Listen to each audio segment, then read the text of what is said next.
any technical difficulties as of right now, so we will go ahead with today's webinar and I will turn it over to Penny who will get us started. Penny?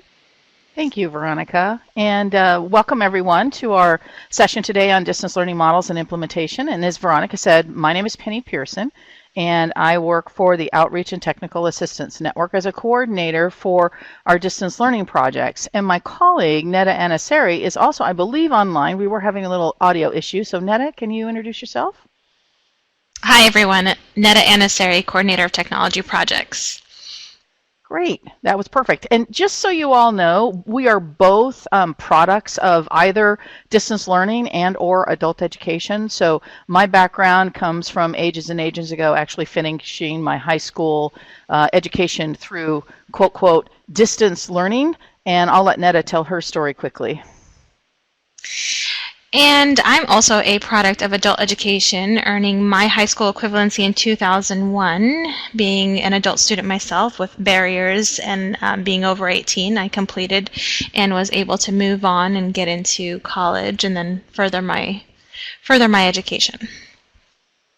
And I'm trying to put in the chat pod here, which of course I can't apparently figure out how to cut and paste these days. But Netta was actually featured on the Elevate and Educate page. And I'm trying, oh, brother. I'm sorry, I'm having a problem here copying this. So hopefully, oh, thank you. Veronica is on top of it. So at any rate, just to let you know that we are, as I say, products of what we speak. So hopefully we can move forward from there. So this is what we're going to work on today. So we're going to cover these topics of the definitions and models, and then we're going to spend most of our time on program considerations for success. And then Netta is going to work on helping you set up your class correctly in Topz Pro Enterprise. And some of you may use different systems. I can't speak to those, but we might be able to find ways to help you, of course. So everybody okay with that? If you like, you can use the chat pod just to give a yes or a Y or a no. If you're familiar with Adobe, there's other ways that you can, at the top of the screen, there's that little guy waving, and you can send me information that way by giving me a thumbs up or agree or disagree. And also, of course, if you like to laugh at my jokes, you can also go up there and tell folks about that. So let's move on then. Looks like we're doing well. And we'll talk a little bit here, as I said, about definitions. But first, I want to tell you a little bit why this question became so important. I'm going to give you some statistics here from California and our WIOA funded agencies here. And those are supported by the WIOA Title II grant. And, we have 200 agencies in California that report under that grant. But ironically, only 39 of them reported using distance in their technology and distance learning plan, and that's a deliverable plan that they need to submit to the California Department of Education as part of receiving this grant. 106 agencies reported using a blended of some form, and 131 agencies were reported using face-to-face instruction.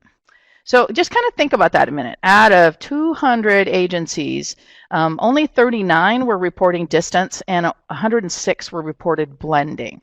The reason why we do that is because of this whole issue about definitions. So I'm going to ask Veronica to bring up a poll here, and this is to ask you, what do you believe is the best definition for distance? And you'll see there's 6 items here. It says distance education, and then a definition, and then blended learning, and then a definition. You can pick, I'd like you to pick one answer under distance and education and one answer under blended learning. What you think is your best understanding of the definition of distance or blended.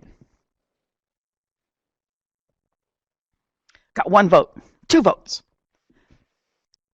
So we have quite a few folks in our audience today. So please be sure to vote for what you determine is the best defines distance, and then go down to the bottom of that poll and also give me what you believe is blended.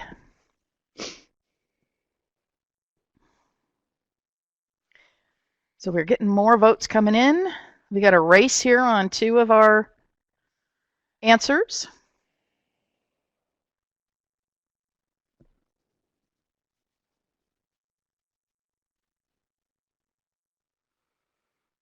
And we'll still give just a couple minutes more. Don't quite have everybody responding. Some of you that may be on phones, may be a little more difficult to see this poll. And if that's fine, I understand if you're not able to vote. We won't hold it against you. We're just glad that you're here in whatever format you can be here.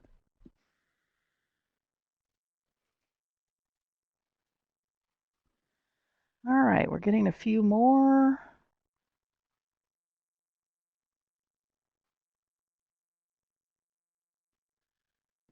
And it looks like we're slowing down. All right, so it looks like distance, the one that wins, is the majority of learning takes place where learners and teachers are separated by geography, time, or both. And blended, we've got the student learns in part through online learning with control over time, place, path, and or pace. A couple of other choices. And I'm not going to say anybody's right or wrong because these are all different forms of this definitions that float around in our environment today, and I'm going to just go over what some of the definitions are from different agencies, different organizations. So I'll have Veronica go ahead and pull up that presentation again because I think I lost it. I thought it would be in the background. There we go. Thank you. So as this comes back up, when we work on the terms of blended and distance, there's this kind of notion of pure distance. This is really one that's maybe most of us that have been around for a while, is where all of the educational programming is delivered entirely at a distance. And this is something where even orientations or there's no face-to-face interaction in a brick and mortar type of environment. So that's kind of pure distance. Some of you may have been involved in those if you were still in college and you never met your teacher face to face. So the National Reporting System, NRS, defines distance as an activity where students and instructors are separated by geography, time, or both for the majority of the instructional period. Now, I'm putting emphasis on majority because that ends up playing a part in some things in the setup of your classes and how agencies report distance. Distance learning materials, they're all delivered in a variety of media, so that can be, print, it can be audio, it can be videotapes, it can be broadcasts, it can be computer software, applications, web-based programs, or any other type of online technology. So teachers support this through communications that can take many forms itself. It could be email, it could be telephone, it can be online chats, any type of way that they can connect with their learners. INACOL defines blended learning as a formal education program where a student learns, at least in part, through online learning with some element of student control over time, place, path, and or pace.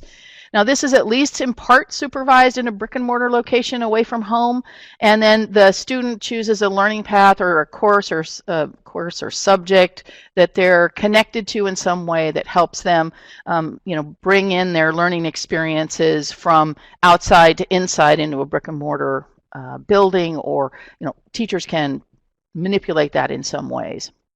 So for those that are interested, there's many other models under blended, and I'm going to go over those, but where I get my information from is from Horn and Staker, and I've got some resource pages in my presentation that you're more than welcome to look at on how they define blended learning and how they look at how those blended models are implemented in a classroom. So Clayton Christensen Institute website also has a nice video on the Learning Accelerator that can help you understand some of those different models. They're real popular in K-12 in many ways, and we haven't seen so many of them formally adopted in adult education classrooms yet.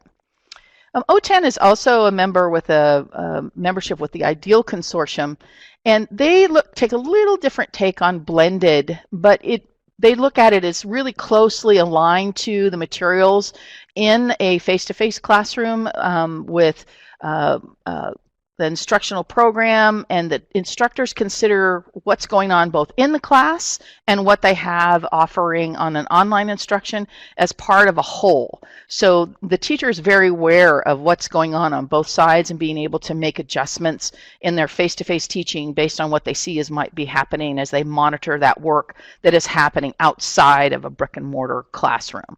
So sometimes that can be looking at, maybe altering online assignments, or other observations they may have in class that require some changes. I'm sure some of you have heard of hybrid models as well, and this is sometimes used interchangeably with the word blended, and that's fine, but it's really meant to show that it is an online curriculum product and an in-class teaching. So sometimes it may be more of maybe there's an online product that's being used and the teacher's monitoring that, and maybe the students are coming in to a brick and mortar type of classroom and the teacher is just simply checking the work that they do, but there's not a whole lot of face-to-face instruction from the teacher. But they are being monitored and supported while they come into the classroom to get additional help or something from the student. But it's not always aligned directly to what happens in the classroom, and that's, again, the hybrid has got kind of a modified, I don't know, what I would call blended, but people often call it hybrid as well. There's also some other resources or other takes on how teachers use online curriculum. And so it could be like a supplemental model where they're using online curriculum outside of regular class time, but it's not required. And it may not even be looked at or checked or reviewed by an instructor. This is just kind of extra work, and I've heard some people call it, well, that's just homework. And yeah, that's possible, but this is kind of meant as supplemental materials to help the learner build their learning path, but it does not require any extra effort on the part of the instructor. They're basically there to provide it as additional information. And Alpha Plus is an organization in the north up in Canada, and they looked at blended learning as an approach where educators leverage the technology and digital access for learners to create, communicate, collaborate, and apply critical thinking skills to construct knowledge in a connected world. I really like that definition because it's kind of all-encompassing, right? So what's the most common of all of these? If you had a guess, what might it be? And if you thought blended, you're correct. Yes. And here's where I mentioned earlier that under blended, there's all kinds of these different models underneath blended. So this little graph is showing this kind of, blended. If you look at those two top graphics, there's brick and mortar, which is dark blue, and then there's online learning, which is more of a greenish yellow. And they talk about how blended learning uses this rotation model, the flex model, the a la carte model, and the enriched virtual model. And under the rotation model, there's all of these different types of models that can be used.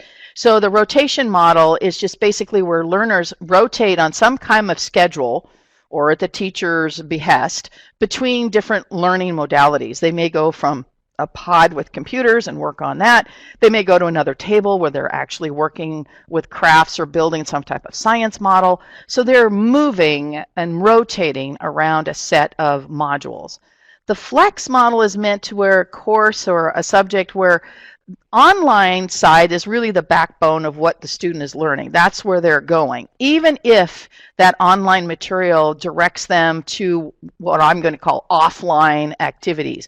So maybe you could think of an adult learner that might be in some type of certificate program for agricultural sciences, and they may be doing all of their work online, but they're directed to go and interview people through the FHA or at the next cattle sale or something like that. They're directed to do something in the real world, right? But their actual learning is taking place online in terms of doing their assessments and reading materials, etc. But it allows the student a lot of flexibility to be able to do those types of activities. That a la carte model, it's just basically where that student is taking instruction entirely online, and that is supposed to accompany other experiences in some ways. And that may be, again, a little bit like the flex model, where the student is having some type of activity at a brick and mortar school, or they're going to a learning center, and it is something that helps to support and continue their learning that they're doing online. Okay? And the enriched virtual model, this is where they have these face-to-face learning sessions with their teacher, and then they can complete everything else at their leisure, or hopefully with good time management, right? All of that coursework is remote from that face-to-face teacher, but they do come in and get that kind of that check-in with a teacher of record of some kind. So there's lots of information on all of these in terms of, online and through the resources that I'm providing.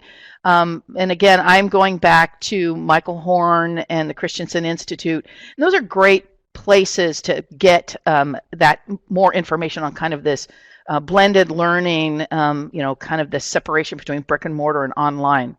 Now, that fully or pure distance this is really where all of that educational programming is delivered at a distance. We don't see too much of that in schools these days, in adult schools, just because we are finding that we just don't have the persistence. So now what this does, though, is that these models, except for perhaps maybe the fully distance or where that curriculum is completely dictated by teachers, it really does give learners a personalized learning path.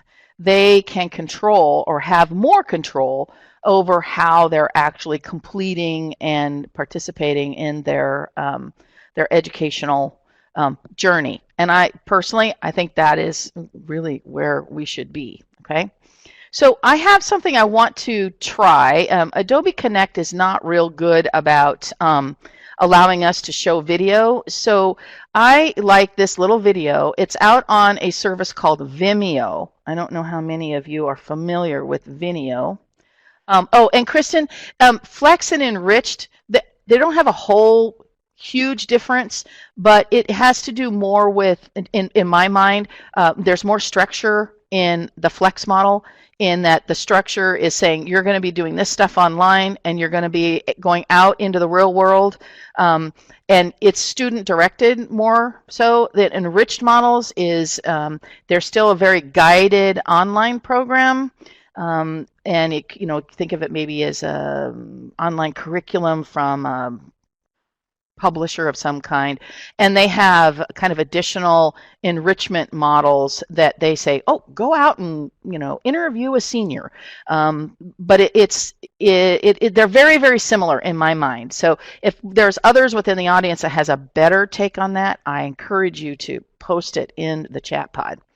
But I'm going to ask you to take 2 minutes and watch this video, if I can get this posted in here, which is always kind of interesting because I seem to be having an issue with copying and pasting these days. So this video is out on Vimeo, and I'd like you to start, so scrub forward, at about the 2 minute and 18 second point, and then watch through about 4 minutes and 25 seconds. So let me post that here. So you should be able to click the link in the chat pod. Just be aware that your browser will come up on top of the Adobe Connect room. So to come back here, you're going to need to either minimize that window or switch over so you can come back to the meeting space. So again, it's about 2 minutes. Start at that says 2:28. It should be 2:18. Start at 2:18 and end at 2:25 or 4:25. Let me post that again. 2:18. Stop. 4:25. And I'm going to just pause here for a second and be quiet, and I'll review things on the chat pod, see if I missed anything. So 2 minutes, folks.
Okay, everyone, about 30 seconds. Please come back in about 30 seconds.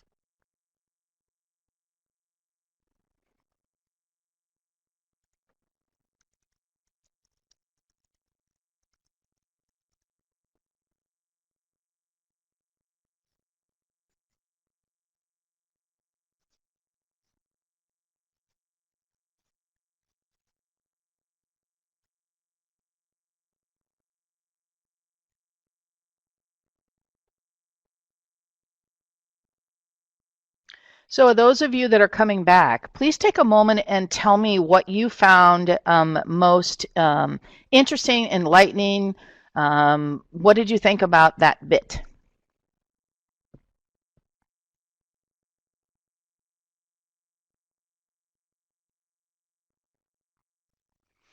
Thank you, Veronica. Yeah, I'm wondering if this speaks more to teachers or does it speak more to learners? Shannon, I like that.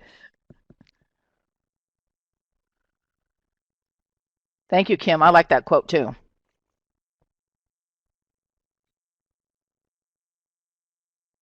And Kristen, yes, empowering. That was reason why I chose that little block. And Ken, yes, you're probably right. I mean, this is coming from Michael Horn and the Christensen Institute. They're very much advocates for blended.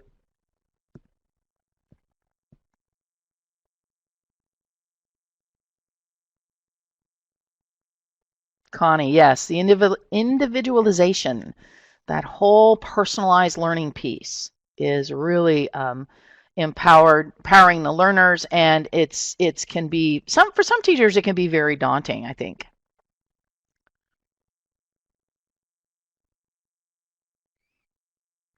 Hello, Matthias. I just saw your name. Welcome.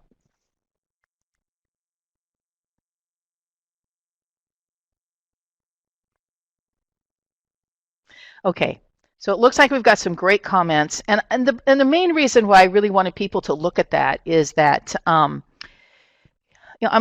think that there are, and we'll talk about this as we move along, is that there's really good reasons why we should be doing a lot more blending.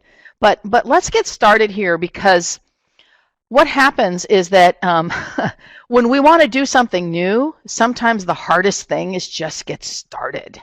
So that's what we're going to talk about next, is actually the getting started pieces.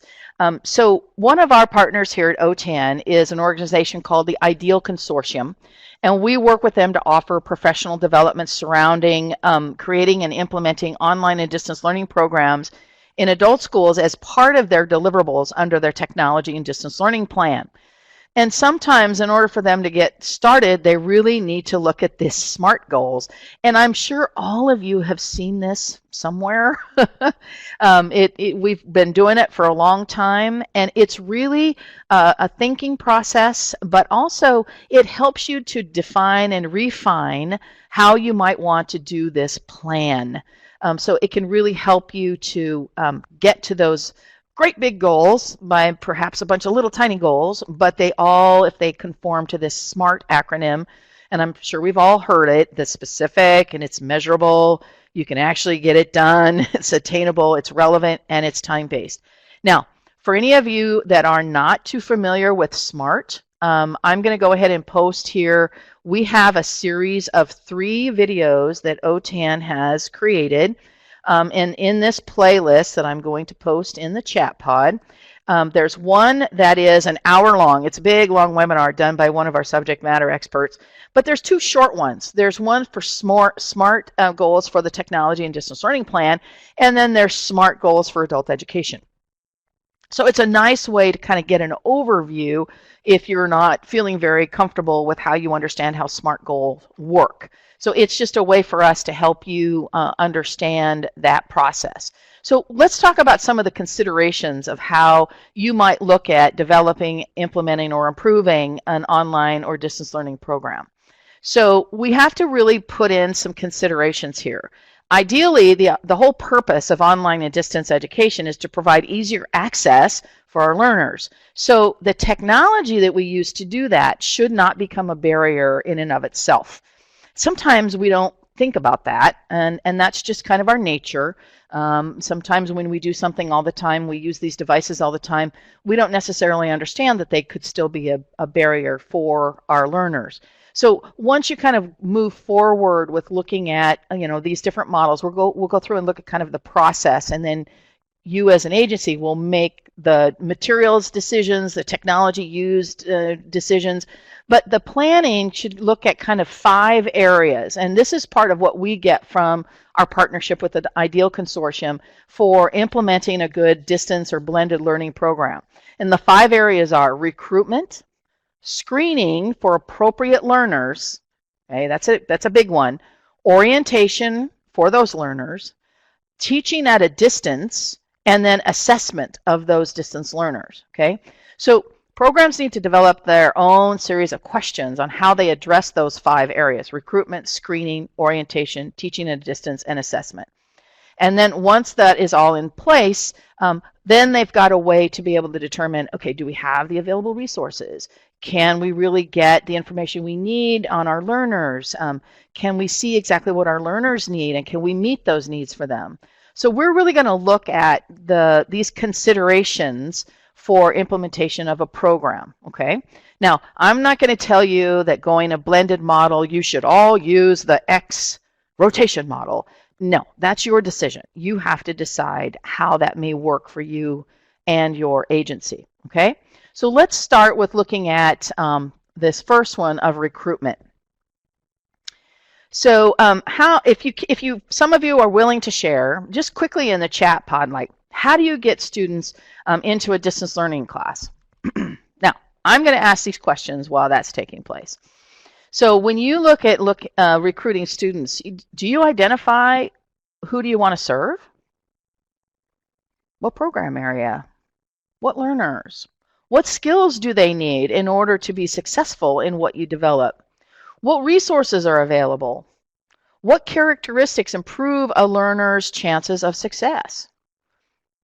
Where are your learners? Where are you going to find them if you're going to go out recruiting? Are they in the local coffee shops? Are they at your K-12 schools? Are they in the libraries? Or are they at the Job Corps centers? What do you know of as happening in your community where you can look for those opportunities to find and reach out to potential students? Maybe you can consider things like local media. Maybe you could do public service announcements on local radio stations. Maybe television interviews for community television programs. Do you have social media? Can you reach out via social media? Do you as an agency have a Facebook, Instagram, Twitter account? Do your teachers have Facebook pages? Do they interact with their learners on a Facebook page?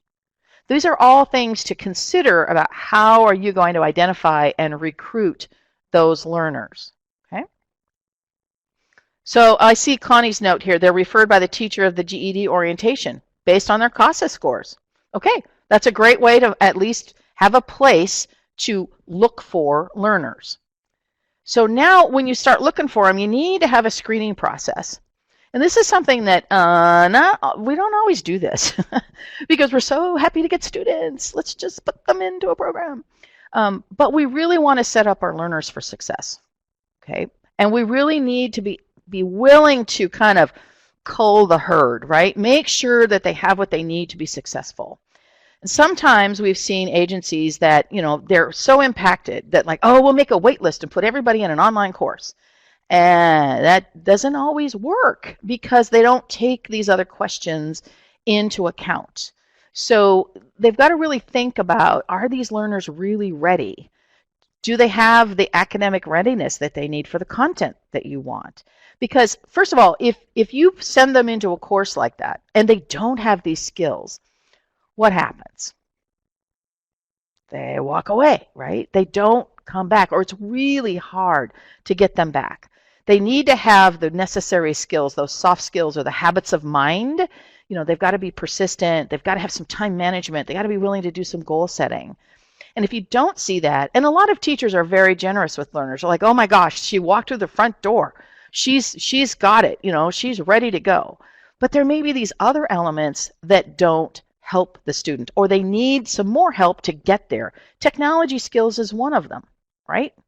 There's a great quote from one of our partners on this whole idea of screening. And I'm going to read it directly. They're from Minnesota. Before we develop and implemented screening methods for our potential distance learners, we would enroll almost any learner who came to us. We quickly realized that we had to change how and in whom we invested one-to-one distance learning staff time because we had a 60% attrition rate. We had to aim for quality over quantity and readiness over willingness. I love that quote.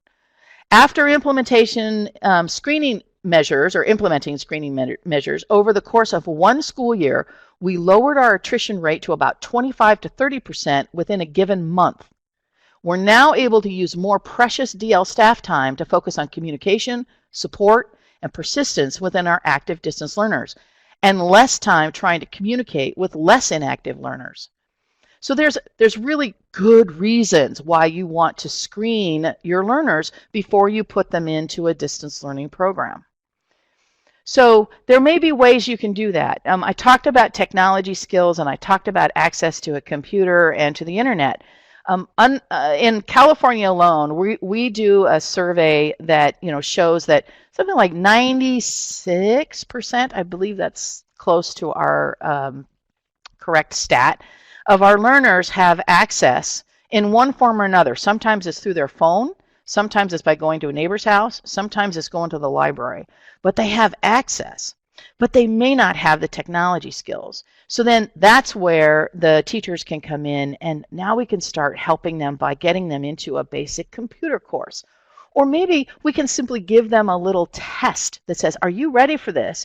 And by using the North Star Digital Literacy Assessment, I don't know if anybody's seen that, but it's a great little resource to simply test to see whether or not a learner is ready to work on a computer and be comfortable working online. And I just posted it in the chat pod. If you haven't seen it before, this is an open resource, meaning anybody can go in and take an assessment. It is available to become a member of North Star, and you would have the ability to see how your learners are doing by taking these different tests, but I'll let you to explore that on your own. And Netta, thank you. You just posted our 18-19 survey results. You can see this is an aggregate of all of the states' learners that were surveyed about their technology use. And it's pretty eye-opening, and for many teachers, it's sometimes a bit of a surprise, I'll say. So we've talked about recruitment, we've talked about screening. We need to make sure that these things stay within your SMART goals, right? It's often within program planning, we kind of lose sight in the interim of our long-term goals. So that's why having these SMART goals defined can help you keep on track. So let me check here if I missed any questions. Thank you, Netta, for posting that. So the next is the orientation.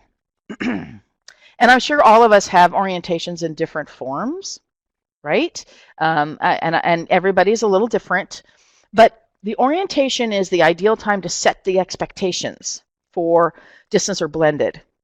So it really has to have it all laid out about what is expected from the student, what the student should expect from the teacher, what is the time, or what is the time commitment, what is it that you need to spell out specifically about the course requirements. So there's some agencies that will use some type of like contract. They'll lay this out, so they'll have a way to say to the learner, maybe at a later point, is okay, here's what we expect from you. This is what you should expect from us. So in order to make sure that we both do what we're supposed to be doing, let's do some type of learning contract or goal setting exercise that we lay it out on paper. And this will help them, the learners, to really identify what that goal is. And they get this learning contract where they've made a commitment. And this helps teachers or program coordinators or other staff. They can use that document as something we call third-party referencing. It's a way to say, well, look, Sally, you had done this agreement, and it says right here on your contract that, these were the things that we agreed to. So what's holding us up? What can we do to help you reach your goals? So we kind of deflect any negativism, so to speak, is like the issue is what we wrote on the paper, and this is what we said we would do. So how can we fix it? So this really helps in this whole process of what these points are, of like you're really being able to build a relationship, you're defining and clarifying those expectations. You have an opportunity to figure out what are their access and abilities with using technology, and you're starting that process of feedback and communication between the teacher and the learner. So now, any questions so far? Thank you, Netta. I see you said thank you. So when we talk about, we've got recruitment, and we've got looking at those strategies of how do we make sure that everybody's ready. We've got some orientation. Now we actually get into the instruction. One of the things that happens that I hear quite often is like, oh yes, I'm going to teach online, and there's a misconception around online or distance or blended teaching models is that somehow they're easier or less expensive than more traditional brick and mortar instructional settings. That's just not true. Teachers are vital. We've heard it sometimes where, oh yeah, I can hire a teacher at half the time, but still give them a load of 50 learners and expecting somehow that that's magically going to all take care of itself. It's just not entirely true. Teachers are the backbone of any of these models. They need to be present. They need to be there. If they're not, what happens is your learners are going to vote with their feet. They're going to leave. So for many teachers, online teaching is really a different environment. They can feel very disconnected and isolated from their learners because they rely on that energy and enthusiasm that's in the classroom. And it can be really hard to duplicate that in an online environment without a lot of practice and support. So no matter what is going on in terms of using a distance blended or online type of component, your teachers are still very, very much important. They're very integral to making this work. So this means that teachers have to figure out a way to have that involved instruction. So they not only assign content and then monitor learner work, but they need to provide that feedback and encouragement through any of these types of online tools. So maybe that's through email, maybe that's through the software that you're using. There's some type of communication features that can be used. So when learners receive that type of support and they feel like they're connected to a teacher in an online environment in some way, because now it's 1-to-1, it's not 1-to-30. And so I would just really encourage the support of teachers to have that involved instruction. So it can be structured in a way that says, you know what, I'm going to have virtual office hours twice a week for 1 hour from such and such and such and such. And it can be in person or it can be virtually. If it's a pure online program, you can do it virtually either like via the telephone, heavens, who thought of that, or through Skype, or maybe there's a resource within your own programs that you're using. You might have chat features. You could use some type of conferencing system like what we're using today. It could be through Adobe Connect or Zoom or WebEx or GoToMeeting, Big Blue Button. And all of these generally offer some type of free version that you could kind of check out. But this allows the teacher to immediately connect with learners and be able to keep them involved and also helps them to build that instructional option. And yes, Netta, I saw that Jody asked about Burlington as a hybrid, and I did post an answer that they have blended models that are available, and they even kind of package them in that way. So I did answer that. And then Jody. Jody, that's a good question. When do you counsel students not to enroll? And I think generally what I see more than often or often than not is that it's not so much telling them that don't roll in distance learning. It's like, I think you need to improve X before you'll be successful. And that's a way of saying, I know it sounds kind of soft and mushy, but sometimes we have to be soft and mushy with learners to say, I know this is probably something that you really, really want to do, but I'm concerned that your computer skills aren't that good. You need a little more support in technology first. So why not take our basic computer class for 3 hours or so? And then the placement piece is, how do you decide where that takes place? Are you going to screen everybody before you even bring them into an orientation? You certainly want to do it at those first 2 points, right? Before you get them in instruction, because then your teachers are like, uh-oh, this person should not be here, okay? Yeah, Ken, I'm not familiar with that reading model that you're talking about, but yeah, you do have ways to identify when somebody isn't ready. So if that fits, then that works well. How should you use grade level in screening students? That's a tough one for me, Larry, because in adult education, we don't always see grade levels in like the K-12. We're looking at some of our preliminary CASAS testing. Where are they? Those tests are very indicative of if they're ready for more academics, but they may not be ready for some of these other things. They may not have a good mindset, or they may not have the resources they need in order to be successful because they don't have transportation, or they don't have childcare, or some of those things have a great impact on whether or not a student is really ready to be able to do distance or blended. So I think that's, for adults, it's really much more about some of those preliminary testing, and then looking at the other areas where we can see, all right, do you have what you need in order to be successful? So I hope that gives you a little better idea of how we can do it within using adults, or teaching adults, excuse me. So now we've got this instruction going on, and we've got these great teachers that are involved, and they're really engaged with their learners, and you've got some great one-on-one interactions. You might have peer-to-peer interactions with your learners online. Maybe you put them in forums together. Maybe you have them working in groups.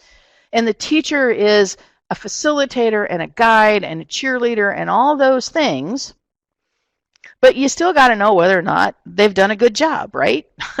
So there has to be some type of assessment. So we know how important this is face-to-face, but it's also important in distance and blended.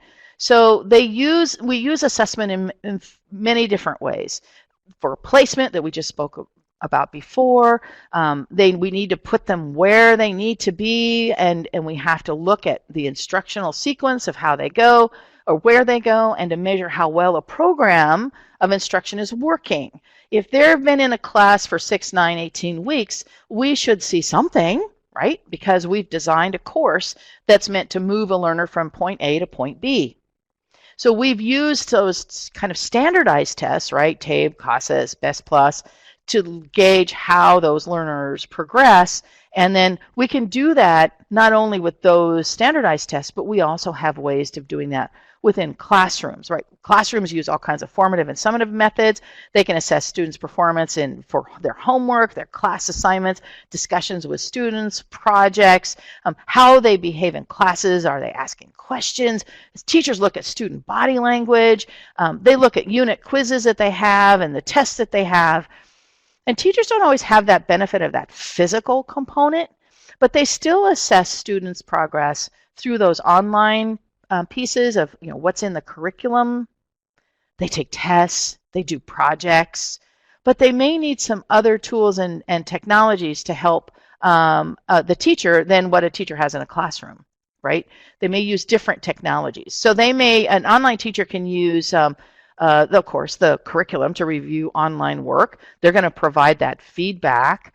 They're going to have online quizzes or other assessments that's typically looked at by the system and can grade it and give a teacher a very quick dashboard view of how learners are progressing through their materials. They could have other assessment types of activities, including they can do digital portfolios. They can look at the data from their actual programs too, not only with the assessment, but maybe there's other things that's being tracked, like time on task, or their actual grades, or where are they with their actual progress of, from module to module to module. Online teachers can look at creating some type of accumulating project. They can look at it. Are they interacting with other students? Are they provided with group work or discussion boards or forums, progress checklists? So remember, in those orientations, they were asked to set a goal, right? Are they aligning to that goal? Are they getting there? Are they completing that? So there's also those same tools I mentioned before, being able to talk to learners one-on-one through those online conferencing tools like Zoom and GoToMeeting. This really allows the teacher to be seen, okay, to be present with those learners and interact in this synchronous environment where they're actually talking to each other. It's not the same as a brick and mortar classroom, but it's close, right? So all of these assessments and projects and this portfolios and all these bits and pieces, that's what helps us teachers and administrators alike to determine that success or the path of their distance education program. How are learners doing in this? What's missing? And sometimes it's easy to identify and other times it's not. I mean, I've seen it where people are like, this is great. This semester everybody did wonderful. And the next semester everybody's walking out and they can't figure out why. All right, so now you've done all of this work. You've done on how do you recruit your learners and how do you orient them and how do you make sure they're all ready and how do you look at the instructional models itself and how do you implement them and what is that going to look like in whatever environment you choose. And then how are you going to look at how did the students progress? What kind of progress did they make? When all of that is done, you need to go back and actually review how things went, right? You always have to make that a circular process, kind of never ending, in my opinion, right? You've got to evaluate what was your challenges, what were your successes. And it doesn't matter what online curriculum you use, administrators and teachers need to be able to work together to review those program goals, that SMART goal that you created back there, and looking at how well each of these processes, and it doesn't have to be just these that I've said, but what is it that you put into place to help you grow your program? Did it work? Did it help you grow? Did you, as you look at these prior decisions and you look at those SMART goals and that other data that you have, because we all know it's all data driven, right? So how should that program be modified, right? They're really important for growth, for success, for change. And so when you have your goals being very SMART, then you have all of those pieces to come together and the data to come together to make informed decisions. Maybe it's you need more teacher training. Online teaching isn't easy. Technology skills can be lacking in some teachers who are very, very enthusiastic and they think they have the great technology skills, but they're not quite there yet. Does a curriculum need to be changed? Does it need to be modified? Does it need to be reordered? Are too many learners leaving your distance programs? And if they are, why? What can you do to help determine why this is and then make the needed adjustments, right? So you get all these. You look at all of this. I'm sure you do it every day. But we're trying to apply it now to being able to grow and have a successful online and distance learning program, right? And I'm running out of time. I just looked at the clock. So some research shows that the blended model is usually significantly better at learning gains. Most of it attributes that it's because learners spend more time engaging with the materials. Okay, that's because the availability of those materials are beyond the classroom walls. It allows the learners to chart their own course and access those materials when it best suits their needs.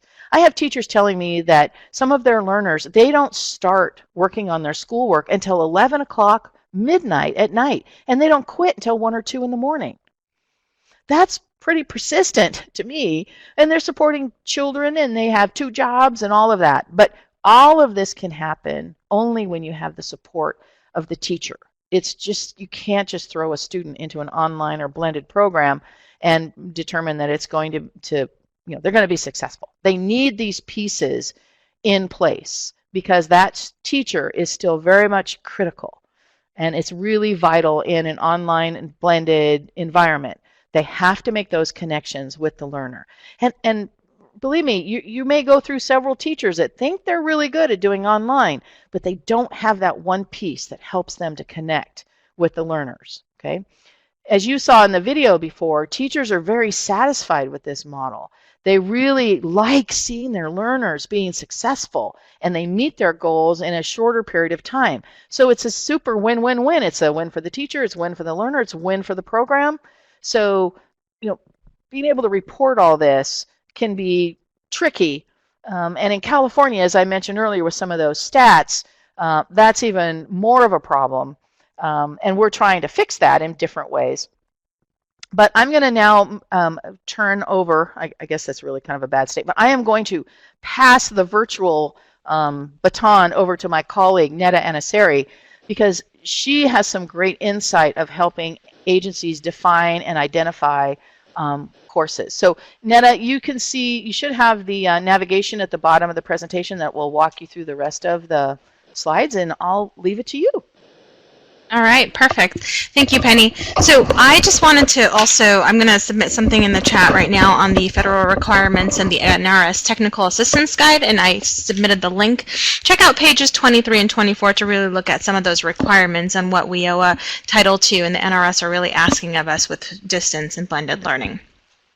But now we'll go into a little bit of Topz Pro. So if you're familiar with Topz Pro, if you're using CASA Systems and you're using Topz Pro Enterprise for your data and accountability, and the important piece of all this is when you are running a distance and blended learning, you should be letting the state know that you are in fact doing that so that your federal tables reflect that way. So it's extremely important when you're logging in this information, whether it be you or anybody at your agency or some of your data clerks, it's very, very important that you go back and ask them, what is the class instance? So there is a class definition and a class instance, and if you're delivering a distance learning or blended learning course, then it should be logged into your Topz Enterprise database. So by going into your class instance and really identifying in that course what program it is, what transition focuses does it have, the focus area, that's kind of where you're doing your EL Civics